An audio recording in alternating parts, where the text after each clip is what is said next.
Europe کے مختلف حصوں سے یہودی سرمایہ کاروں اور سیاسی رہنماؤں نے فلسطین میں زمینیں خریدنا اور ہجرت کرنا شروع کر دیں۔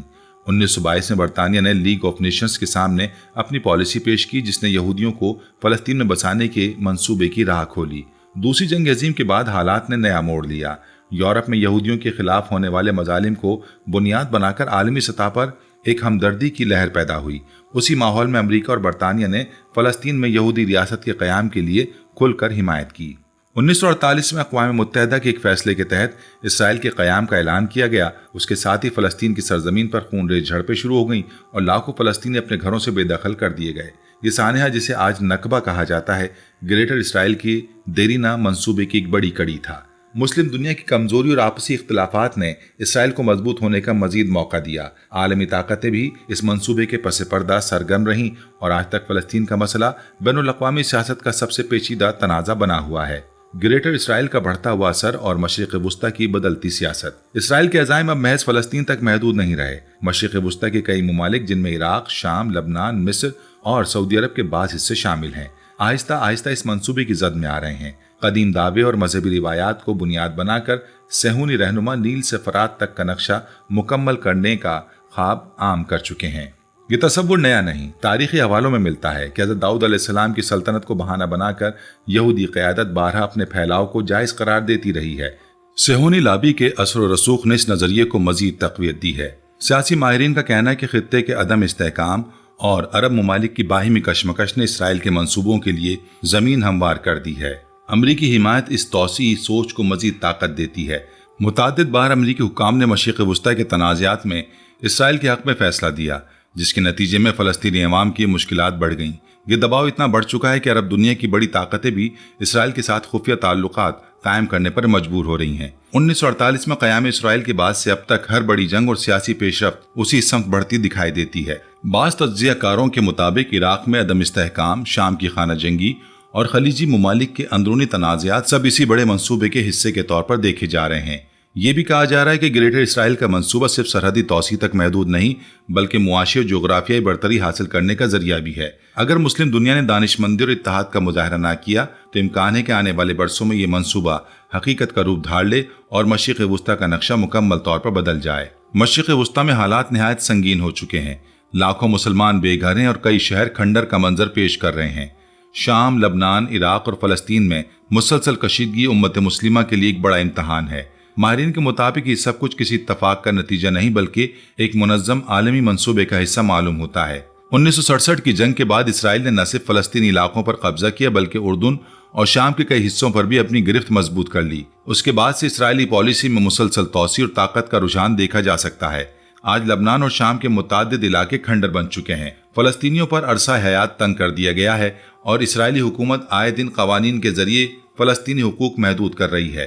اسی دوران صہیونی قیادت بار بار حضرت داؤد علیہ السلام کی سلطنت کا حوالہ دیتی ہے اور گریٹر اسرائیل کے قیام کو مذہبی فریضہ قرار دیتی ہے۔ فلسطینی عوام ہر روز قربانیاں دیے جا رہی ہے مگر عالمی برادری کی بے حسی اسرائیل کو مزید جرری بناتی جا رہی ہے۔ اگر مسلم دنیا نے دانش مندی اور اتحاد کا مظاہرہ نہ کیا تو آنے والے برسوں میں مشرق وسطیٰ کا نقشہ مکمل طور پر بدل سکتا ہے اور گریٹر اسرائیل کا خواب حقیقت کا روپ دھار سکتا ہے۔ آپ نے مدینہ منورہ کے فجر کے وقت آسمان پر نمودار ہونے والی اس پراسرار روشنی کے بارے میں سنا۔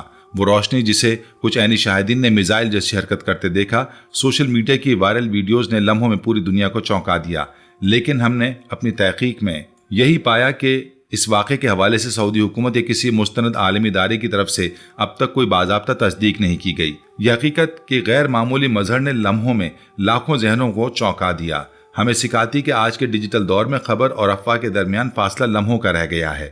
یہی وجہ ہے کہ کچھ حلقے اس واقعے کو سیاسی سازشوں، تاریخی بیانیوں اور گریٹر اسرائیل جیسے نظریات کے ساتھ جوڑنے لگے ہیں، مگر یہ ربط ابھی محض قیاس ہے، تحقیقی بنیاد پر کوئی ثبوت موجود نہیں ہے۔ ہم نے مدینہ منورہ کی صدیوں پر محیط یہودی تاریخ کو بھی دیکھا، وہ تاریخ جس میں میثاق مدینہ جیسے معاہدے اور بعد کے تنازعات شامل ہیں، اور ہم نے گریٹر اسرائیل کے سیاسی نظریے کی حقیقت کا بھی جائزہ لیا جو ایک مخصوص سیاسی سوچ ہے، کوئی متفقہ مذہبی عقیدہ نہیں۔ ان دونوں پہلوؤں کو جاننے سے یہ بات واضح ہوتی ہے کہ ماضی اور حال کو ملا کر نئی کہانیاں بنانا کتنا آسان ہے، لیکن حقیقت تک پہنچنا ہمیشہ تحقیق، صبر اور مستند شواہد کا تقاضا کرتا ہے۔ یہ واقعہ ہمیں یہ بھی یاد دلاتا ہے کہ مقدس سرزمین نہ صرف روحانی بلکہ سیاسی اہمیت بھی رکھتی ہے۔ جب تک سرکاری ادارے اپنی رپورٹ جاری نہیں کریں گے، ہماری ذمہ داری کہ ہم ہر دعوے کو پرکھیں اور جلدی میں کسی نتیجے پر نہ پہنچیں۔ سوشل میڈیا کے تیز طوفان میں سچائی کو پہچاننا اصل بصیرت ہے۔ اگر آپ چاہتے ہیں کہ سچائی کی یہ جستجو جاری رہے تو اس ویڈیو کو لائک کریں، اپنے دوستوں اور فیملی کے ساتھ شیئر کریں، اپنی رائے ضرور کمنٹس میں تحریر کریں کہ آپ سمجھتے ہیں کہ یہ واقعہ محض ایک قدرتی منظر تھا یا آپ کے خیال میں اس کے پیچھے کوئی گہری سیاسی حکمت عملی چھپی ہو سکتی ہے۔ آپ کی رائے ہمارے لیے قیمتی ہے۔ مزید تحقیق اور مستند تجزیاتی ویڈیوز دیکھنے کے لیے ہمارے چینل کو سبسکرائب کریں اور بیل آئیکن کو دبائیں تاکہ اگلی اپڈیٹ آپ تک فوراً پہنچے۔ یاد رکھیں، حقیقت تک پہنچنے کا سفر ہم سب کا مشترکہ ہے۔ آئیے سوال اٹھائیں، تحقیق کریں اور سچائی کو مل کر تلاش کریں۔